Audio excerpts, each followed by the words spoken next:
네, 오늘 우리 금요기도회에 오신 모든 성도님들을 주님의 이름으로 환영합니다.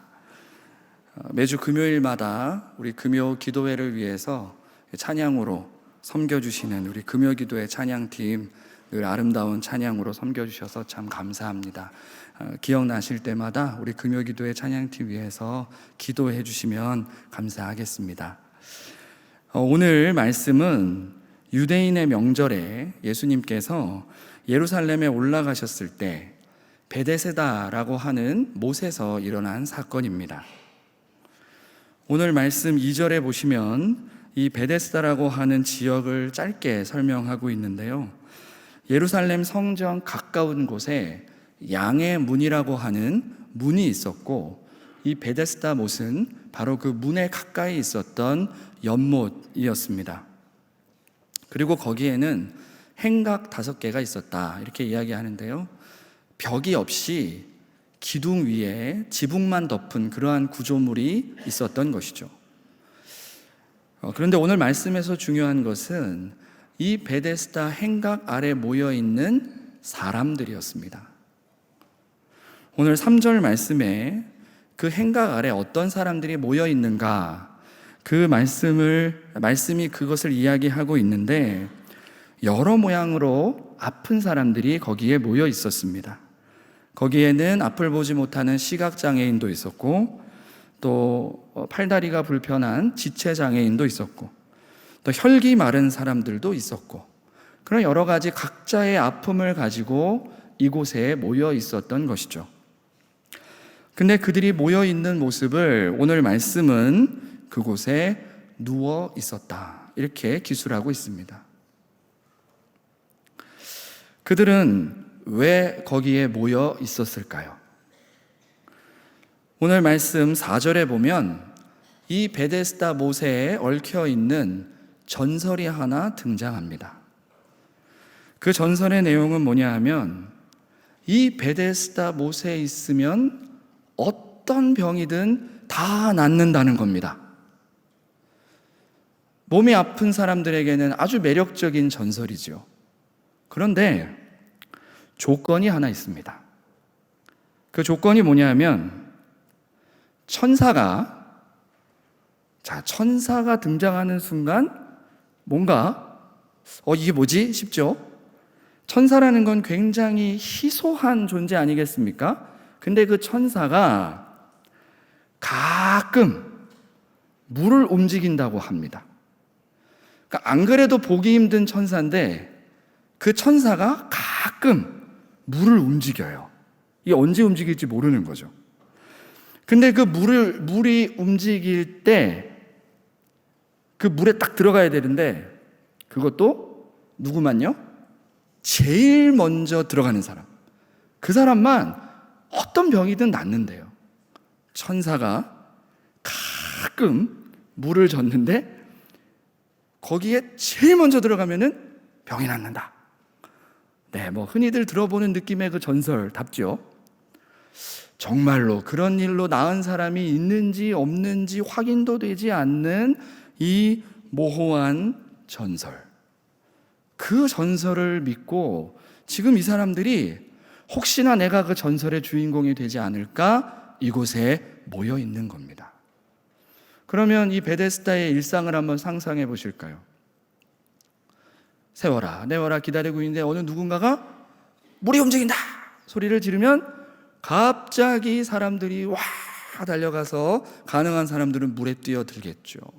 아수라장이 되고 소란이 잠잠한 뒤에 누가 나았는가 두리번 해보고, 아유 오늘도 실패구나.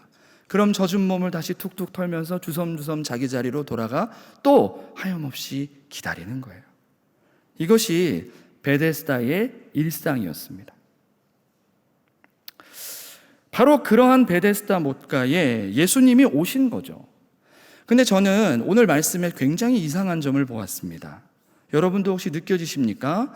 이 베데스다의 그 아픈 사람들에게 예수님이 딱 오셨습니다. 근데 이분들 어떻게 하고 있습니까? 꼼짝도 안 하고 있어요. 다른 말씀을 보시면 예수님이 가는 곳에 온갖 나쁜 사람들이 몰려와서 예수님한테 고쳐달라고 하고 옷깃이라도 잡으려고 하고 아주 그냥 난리가 나지 않습니까? 근데 오늘 이 베데스다의 사람들은 예수님이 왔는데도 마치 예수님을 모르는 사람들인 것처럼 그냥 조용한 거죠. 저는 그게 너무 이상했습니다. 그리고 생각해 봤습니다. 여기 있는 사람들은 예수님이 누군 줄 몰랐을까? 예수님에 대한 소문을 들어본 적이 없었을까? 근데 그렇지 않았을 겁니다. 분명히 알았을 겁니다. 왜냐하면 오늘 말씀의 사건이 요한복음 5장에 기록되어 있는데요. 5장 앞으로 거슬러 올라가 보면 벌써 요한복음 2장부터 예수님께서 성전을 정화하시는 이야기가 나와요. 그리고 그 사건 이후에 많은 사람들이 예수님이 보여주시는 표적을 보고 믿었다는 증언이 나옵니다. 그리고 바리새인인 니고데모가 그 예수님의 소문을 듣고 예수님을 몰래 찾아가는 일이 3장에서 일어나거든요. 근데 지금 이 베데스다 못 어디 있다고 말씀드렸습니까? 성전에 가까이 있었습니다. 그러면 이 소문을, 예수님에 대한 소식을 못 들었을 리가 없는 거죠. 그러면 이 사람들 예수님에 대해서 알았을 텐데 왜 이렇게 가만히 있었을까요? 자, 여기 계신 저와 여러분, 우리가 지금 어딘가 아파서 그 베데스다 못에 자리 잡고 있는 사람들이라고 생각해 봅시다. 지금 눈앞에 예수님이 오셨습니다. 근데 지금 내가 예수님께로 가지 못하고 있다면 그 이유가 뭐라고 생각하십니까? 저도 생각해 봤습니다. 그리고 제 마음에 어떤 생각이 드냐면, 내가 예수님한테 가 있는 동안에 이 물이 움직이면 어떡하지? 라는 생각이죠. 내가 얼마나 기다렸는데, 내가 잠깐 한눈판 사이에 물이 움직여서 내가 먼저 못 들어가면 어떡하지? 그 다음에 또 하나는, 내가 지금 좋은 명당 자리를 차지하려고 내가 얼마나 노력을 해서 여기 왔는데, 내가 혹시나 자리를 비운 사이에 저 옆자리 김씨가 와갖고 여기를 차지하면 뺏기잖아요. 그러니까 예수님이 오셔도 쉽게 자리를 움직일 수가 없는 겁니다. 그렇다면 오늘 이 베데스다의 사람들은 어떤 사람들입니까? 그들은 진짜로 자기들을 치유해 주실 수 있는 예수님이 오셨음에도 불구하고 불확실한 전설을 더 붙들고 그 베데스다에 앉아있는 그런 사람들이었다는 거죠. 그래서 예수님이 베데스다에 오셨을 때 조용했던 겁니다. 이렇게 생각해 보니까 참 어리석어 보이죠? 근데 우리 사람이 늘 이렇게 어리석습니다. 오늘 5절 말씀에 처음 시작하는 단어가 거기입니다. 바로 그러한 사람들이 앉아있는 거기에 38해 된 병자가 있었습니다. 그렇다면 이 병자도 어떤 사람인지 짐작이 가시죠? 거기에 있던 사람이었으니 똑같은 생각을 갖고 있었던 사람이었을 겁니다. 그리고 38년이나 아파왔으니 베데스다 못가에 있는 사람들 중에 아마도 가장 어렵고 힘든 사람이지 않았을까요? 근데 그도 오늘 예수님이 오셨는데 예수님보다는 그 전설을 더 붙들고 누워 있었던 것이죠.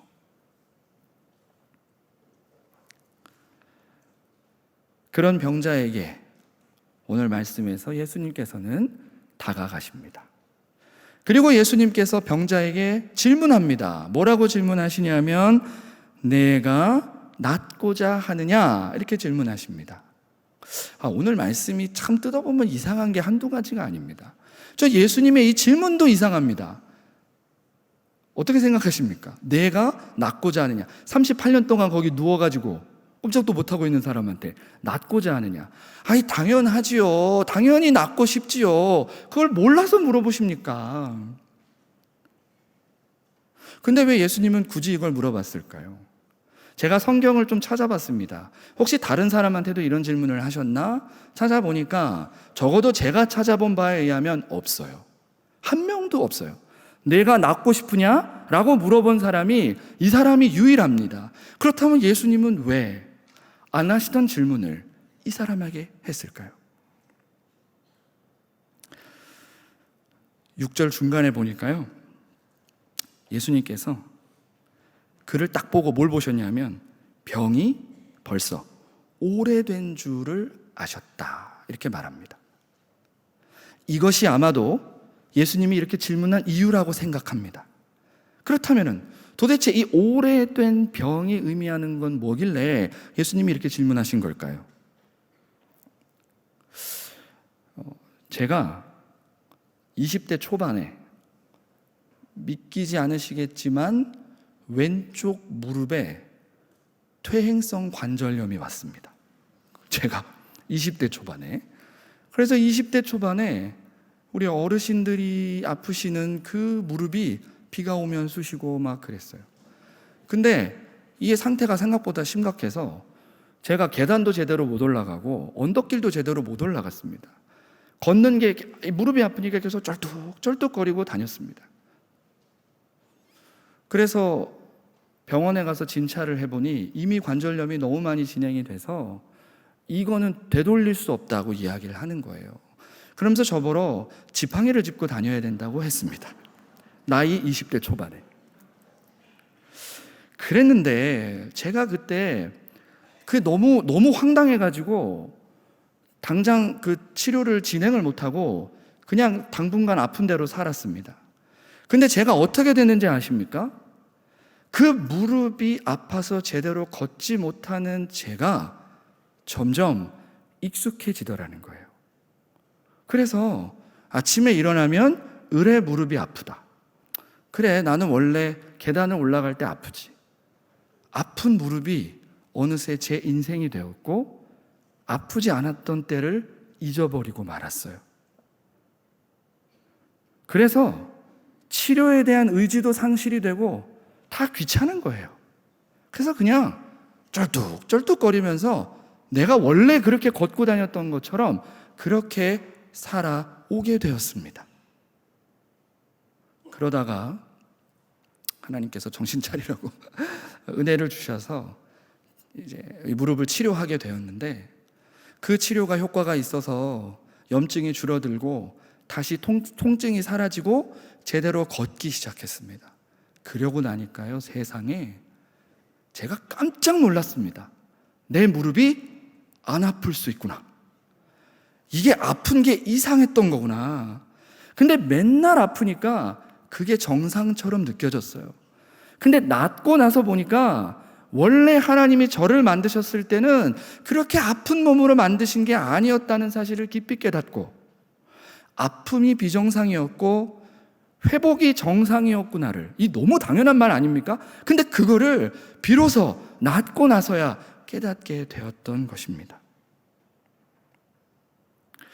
오래 아프다는 것은 그런 겁니다.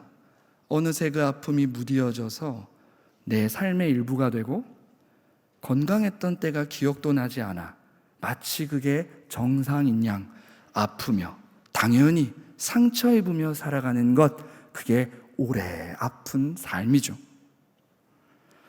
38년 된 병자는 너무 오래 아프다 보니 아픔에 익숙해져 버린 사람이었습니다. 38년 된 병자가 경험한 38년의 인생을 한번 바라보세요. 아마도 그가 누워 있었다는 걸로 봐서 거동이 힘들었던 분인 것 같습니다.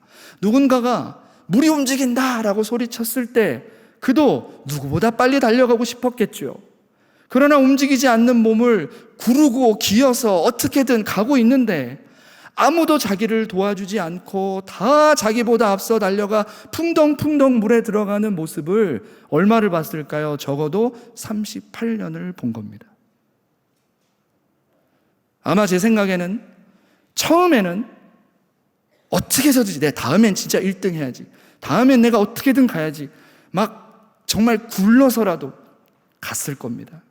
그러나 끊임없는 실패가 반복되면서 어느새 그의 속도는 점점 늦어지고 언젠가부터는 물이 움직인다 라고 하고 누군가 소리쳐도 에휴, 가봐야 내가 또 못 들어가지 하면서 그냥 자기 자리에 눌러 앉을 수도 있었지 않았을까 생각하게 됩니다.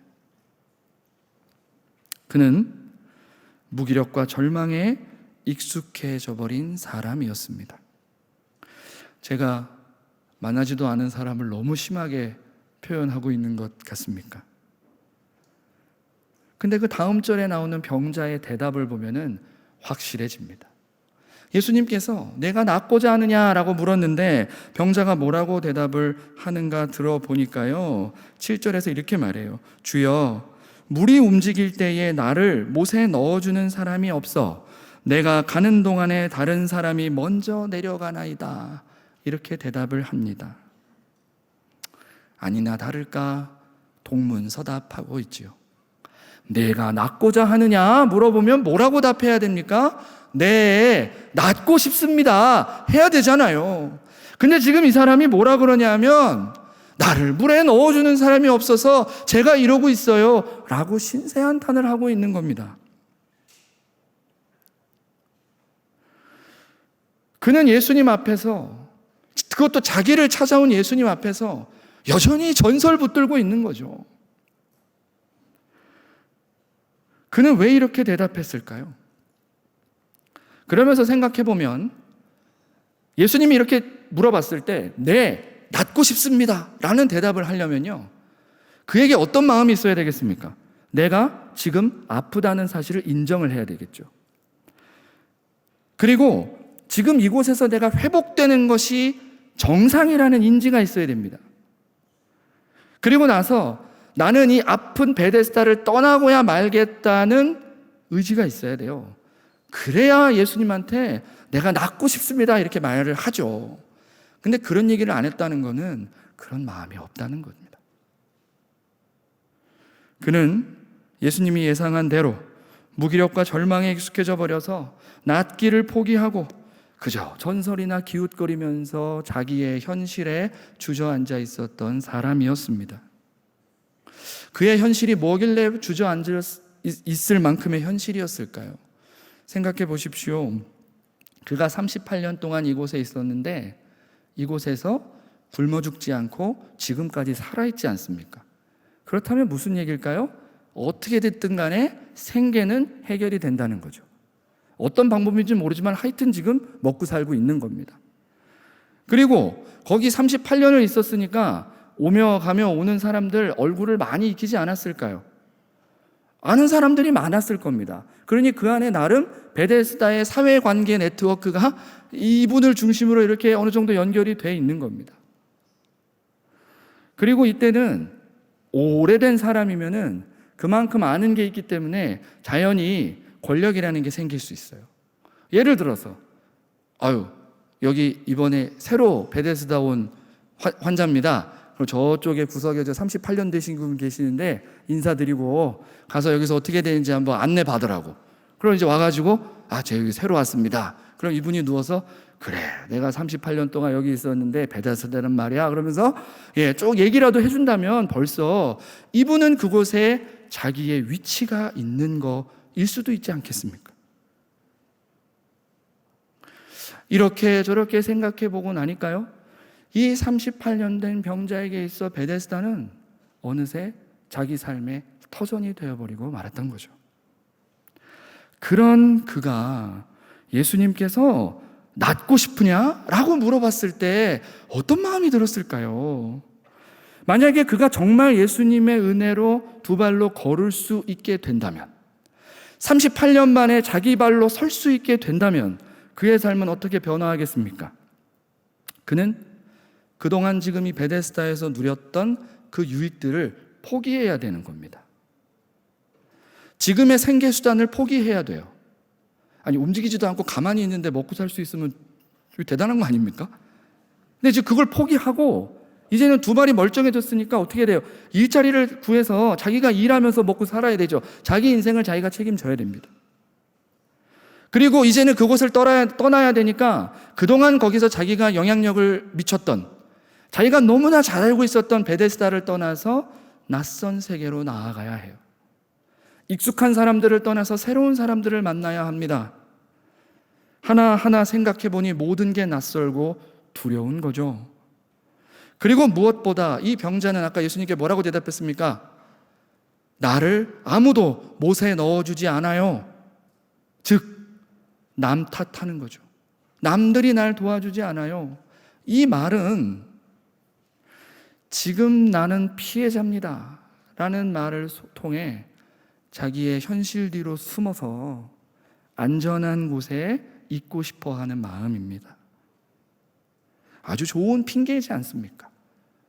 아무도 날 도와주지 않아서 내가 지금 이러고 있다.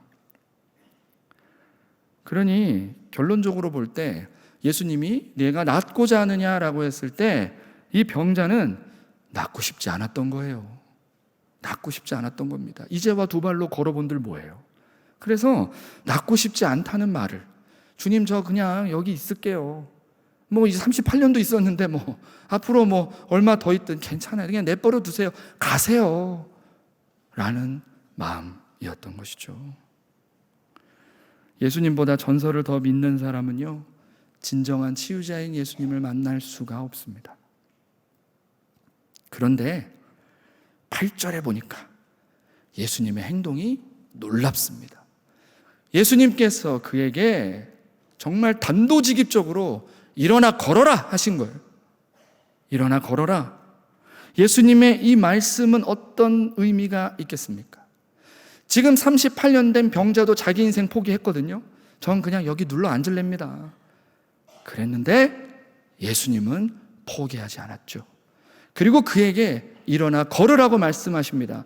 이 선포는 병자의 자기 이해를 정면으로 부정하는 겁니다.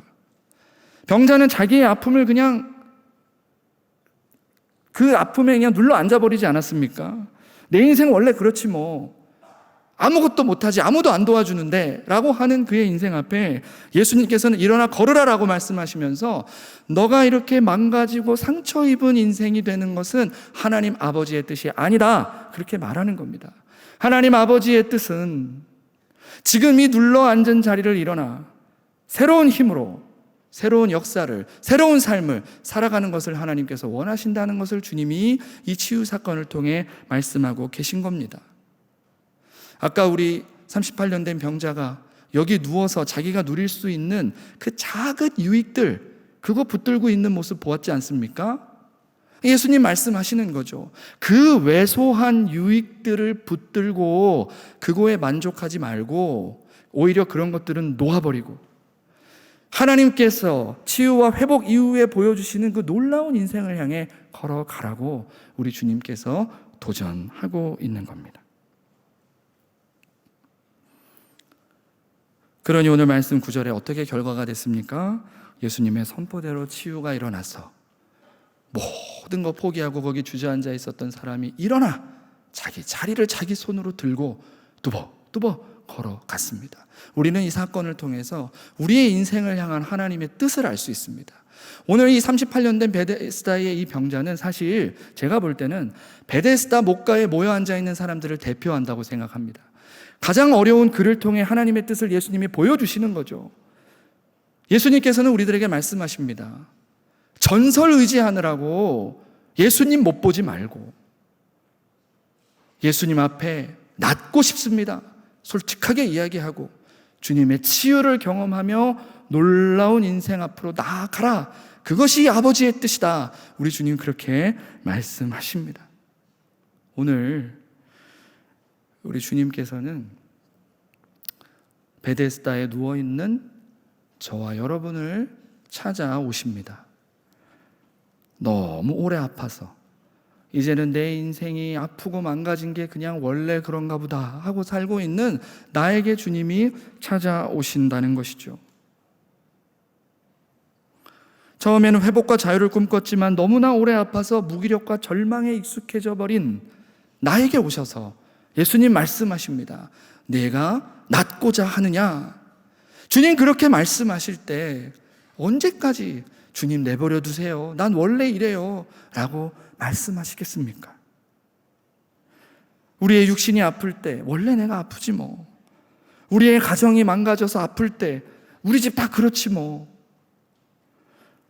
나의 인간관계들이 다 깨어지고 상해질 때 아유 그 사람 안 돼. 답이 없어.